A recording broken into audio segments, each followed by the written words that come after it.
Oi, meu povo! Vocês estão bem? Vocês se recuperaram? Vocês viram todos os filmes? Estão com raiva de mim? Querem mais dicas de filme? E aí? Me contem. Ou não também, vai que vocês não querem falar sobre isso. Eu respeito. Mas hoje eu quero falar com vocês sobre meu primeiro bullying.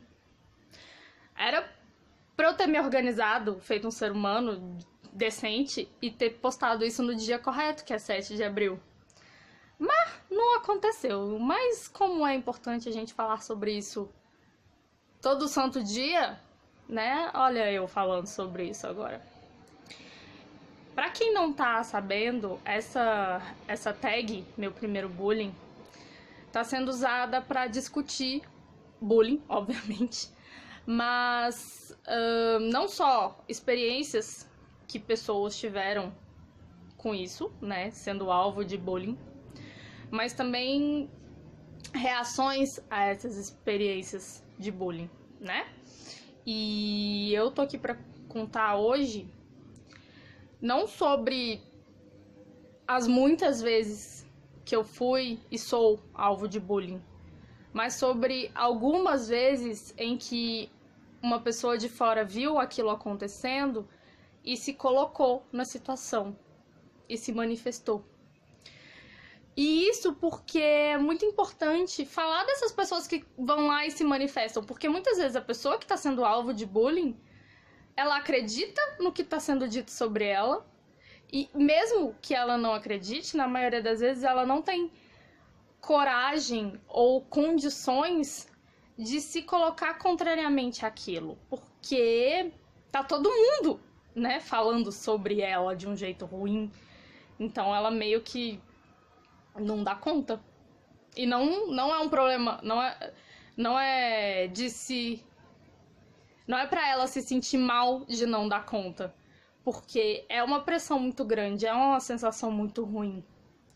Só que, né, vamos contar das pessoas que... Das pessoas, ó.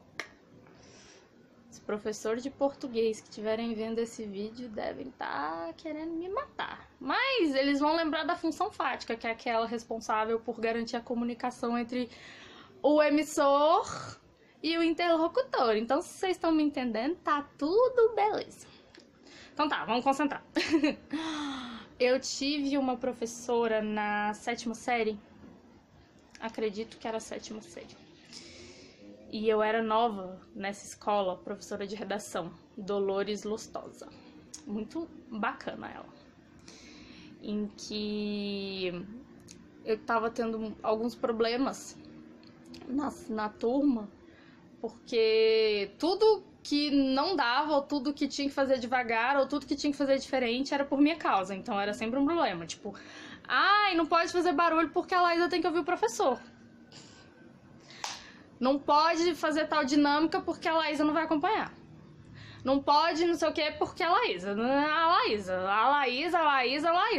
era uma desgraça na sala. Um dia ela pediu pra todo mundo levar pedaços de pano, lenço, venda, uma camiseta maior, tipo do pai ou da mãe, né, que desse pra amarrar na cabeça. E eu levei também, ela não disse pra que era. No dia, aí chegou a próxima aula, todo mundo chegou lá com esses pedaços de pano. Ela virou pra mim e falou, ó, você só vai observar hoje, você não vai fazer nada não, fica de boa. Você vai seguir, tipo, você vai ficar normal aí, não precisa pôr venda, não precisa pôr nada. E ela pediu pra todo mundo colocar esses negócios na cabeça, amarrando. Mas não era não era pros meus colegas ficarem sem enxergar nada, porque eu enxergo alguma coisa. Então a ideia dela era só dar uma reduzida na capacidade visual da galera. E assim fez. Todo mundo com o negócio na cabeça, ela foi lá, apagou a luz da sala. Que às vezes acontecia do professor tá com um slide e apagar a luz da sala e eu ter que copiar no escuro.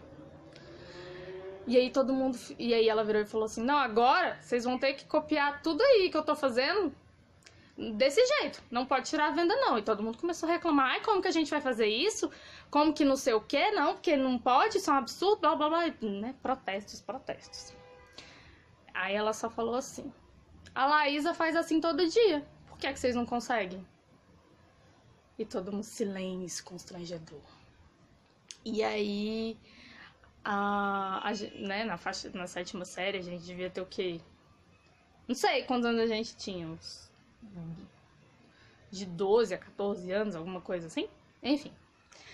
E aí, ela... Assim foi feito, sabe? A aula toda ficou com todo mundo fazendo assim. E ela, no final da aula, né, foi perguntar pra todo mundo, né, como que tinha sido. E todo mundo, ai, foi muito difícil, foi trabalhoso, as pessoas falando dificulta, não sei o quê. Aí ela, a Laísa tem que fazer assim todo dia. E hoje a Laísa, amanhã pode ser outro colega, amanhã pode ser você, pode ser seu pai, seu irmão, seu amigo.